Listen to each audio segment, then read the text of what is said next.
Alors mon premier souvenir de Cannes, c'était, j'avais 17 ans, c'était en 84 et j'avais fait un stage de théâtre dans le sud, près de Cannes, et avec les autres amis du stage, on était allés prendre un verre au festival. Et voilà, c'était un truc très fort pour nous. On avait pris un coca, on avait regardé les gens passer.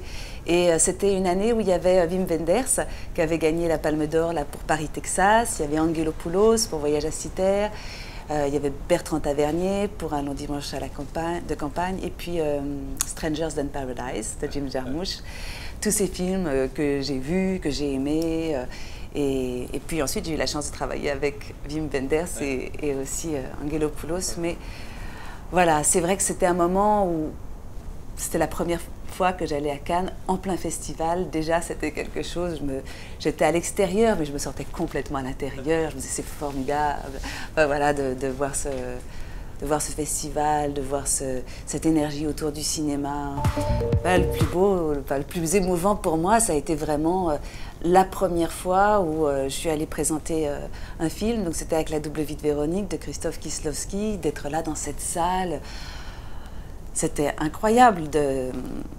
D'abord la première fois que je pouvais aller dans ce palais du festival, mais aussi avec l'émotion vraiment amoureuse qui s'est passée autour de ce film.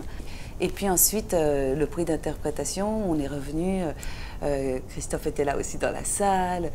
C'était Nastasia Kinski, Charles Bronson, Sean Penn. Donc c'était Polanski dans le jury, président du jury. Et c'était vraiment une grande émotion. Je me souviens que je suis montée sur la scène. En me demandant, voilà, enfin, en essayant juste de tenir bien droit et de parler, d'articuler les mots que, voilà, je voulais dire. C'était une grande émotion.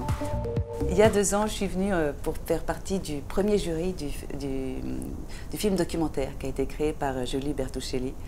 Et c'était Riti Pan, le président du jury. Et on voyait tellement de films pour notre catégorie documentaire, mais on allait voir tous les autres films aussi de la compétition et de la fiction. Et de courir à travers, sur la croisette avec nos talons dans la main. Voilà, il y avait cette course pour aller voir des films, ces rendez-vous-là, on a vraiment beau... Enfin voilà, c'était un très très bon moment. Pour moi, il y a eu un souvenir évidemment qui était le plus triste, disons. C'est le moment où je suis revenue en 96 pour la mort de Krzysztof Kieślowski. Et Gilles Jacob m'avait proposé de dire quelque chose pour la cérémonie. Et je ne me souviens plus du tout ce que j'ai dit. J'ai écrit un texte, on l'a vu regarder avec Gilles. Et je me souviens juste que j'étais habillée en blanc pour dire ce texte-là et dire, voilà, faire un dernier hommage à Christophe. Voilà, c'était le moment certainement le plus triste. J'aimerais raconter peut-être quelque chose avec Jean-Louis Trintignant, puisqu'il fait aussi partie de mes grandes rencontres, en fait, avec Cannes. On avait fait une interview ensemble, je me souviens c'était sur le bateau MK2, et c'était pour la radio. Et il y avait eu la veille, peut-être, alors qu'il y avait eu évidemment beaucoup de gens avaient beaucoup aimé le film Rouge et on avait eu une très très bonne... C'était formidable tout ce qui s'était passé, mais il y avait eu une critique qui n'était pas très sympa pour moi. Et le matin, du coup, Jean-Louis avait dit « Ah, Irène est un peu déçue, je ne sais plus comment il avait dit, parce qu'elle a été égratignée par cette critique, mais voilà, c'est enfin la consécration. C'est ça être acteur, c'est là où on commence vraiment à être acteur, c'est quand on commence aussi à avoir des mauvaises critiques. Je trouve incroyable que ce festival a d'abord eu envie de commencer en 1939 et que c'était comme ça à un moment où politiquement c'était tellement tendu, puis finalement il a dû être annulé. Et puis qu'il soit revenu en 1946, donc juste après la guerre. Il y a quand même une écriture dans cette histoire du festival qui raconte que c'est un festival qui a soif de liberté d'expression, qui a envie aussi de rencontres internationales, de casser les frontières. C'est vrai qu'il y a plein de moments où on se dit « Ah, le cinéma, ça va pas si super ».